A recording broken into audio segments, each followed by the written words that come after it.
Another aspect of the diversity visa lottery is marital status. This is a very crucial part of the application.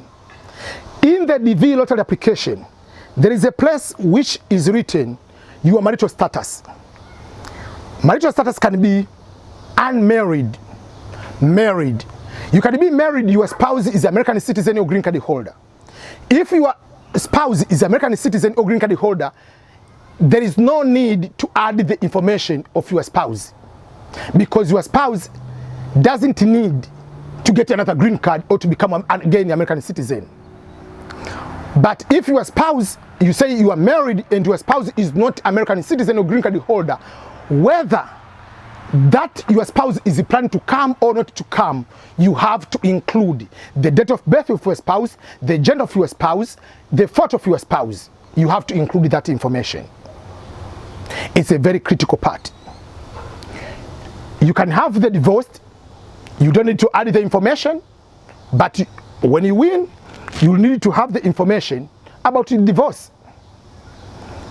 You have to add the information if you are, let's say, your spouse has died, you are that kind of status, you have to put that one. But there is no status of girlfriend and boyfriend. There is no status of being engaged. Fiancé, fiancé, there is no that status. So don't go there and start adding the information which is not required. Because there is a rumor and the information which is a myth, which is not true, that if you are married, you have more chance of winning. Yes, it's true. But only if a husband applies as many applicants, the wife applies as many applicants. Two applications is two principal applicants. Husband has a passport, applies, is married to person B is going to apply as many applicants, say I'm married to person A. You have two chances. But just by being husband, by being wife, by being married, doesn't give you extra chance of being a winner. US government doesn't care whether you are married, whether you are unmarried. What matters is you increase the chance by both husband and wife to apply. That's the only way you can increase your chances. So don't go to the DV lottery application and say you are married because you are planning to get married in December. No. On the day of application, what is your current marital status? Put the marital status of the day you are applying. Even if you are going to get married tomorrow, if you are applying today, you are still unmarried. Be careful with that.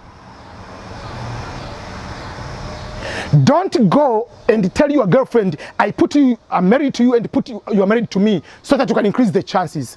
No, don't do that. If your girlfriend or your boyfriend wins, just let you apply as unmarried. You are not married. Then you can get married even after the results. Failure to put the person who is your spouse. Let's say you are married, you say you are not married. And let's say you are married, you don't say you are not married, or you are not married, you say you are married. To put a person who is not your spouse, to put the wrong information about marital status, will make you denied the visa right away. So make sure you have the information about your spouse. And especially for the people who maybe their spouse, they live in another town, they live in the village, or they live in one town, another town, or you're in one country, another country. Make sure your spouse and children have the photos. Individual photos, each photo must meet the requirements. Because I know some people who go to apply, because they don't have the photo of their spouse, they end up putting unmarried, which is wrong. I know some people, you go to apply to the internet cafe, to cyber area, because you see difficulties, it takes longer to put all the information. Just apply, and you're going to add your wife later. You are going to add your husband later. Failure to add your spouse will lead to the disqualifications down the road on the visa interview. But there are some people, they say, oh, we didn't get married in court or to the church or to the mosque. We did the traditional marriage. It's okay, you're still husband and wife, there is no problem with that.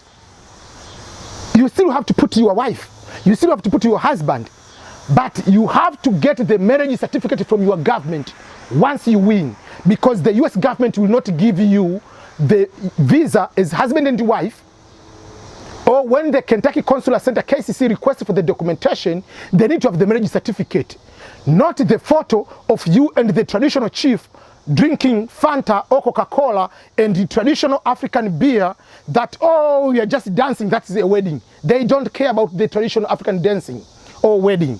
What they care is the marriage certificate from your government.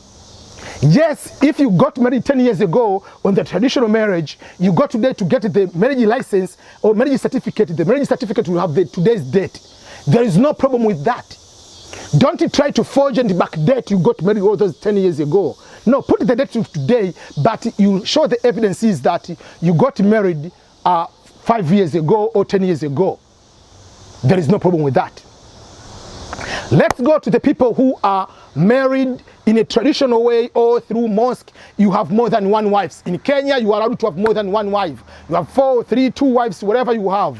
Or Muslim are allowed to have more, or depending on your culture. The United States, or most of the Western countries, almost all, polygamy is illegal. So if you have 4 wives, you do one application. When you say you are married, it only opens one spot. So out of your 2, 3, 4 wives, 5 wives, go and put one you want to come together in America if you win. But your spouse, if you have 4 wives and your 4 wives have passports and they want to apply, they are allowed to put you are married to you. There is no problem with that. But you cannot go and apply, oh, I'm going to apply with Asha. I'm married to Asha. I'm going to apply with the Hamida binti John, binti Muhammad. So this is another application because this is my another wife. No. The software is going to detect that you have gone to duplicate application and you will be automatically disqualified for that. So when you are going to apply for the visa lottery, make sure you put the appropriate marital status. Putting it wrong or adding someone who is not, you are going to be disqualified for that. And you'll be having a very difficult time once you win the diversity visa lottery. So we'll be talking about what are the reasons you'll be disqualified despite of winning. This is one of the reasons why you'll be disqualified despite of winning, is going to put someone who is your spouse while is not your spouse. Or to say you are not married while you are married, you are married while you are not, or you are going to add someone who is not. So all those kind of things are very, very crucial for you to understand.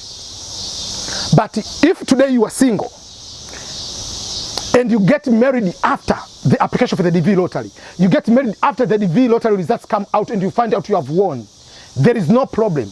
As long as you are going to prove that you got married after the application, you are coming together. The problem is to say that you are married while you are not, or you are not married while you are. But if you get married after the application for the DV lottery, there is no problem. You and your spouse together, you will come to America. So be careful to make sure that you follow the instruction properly.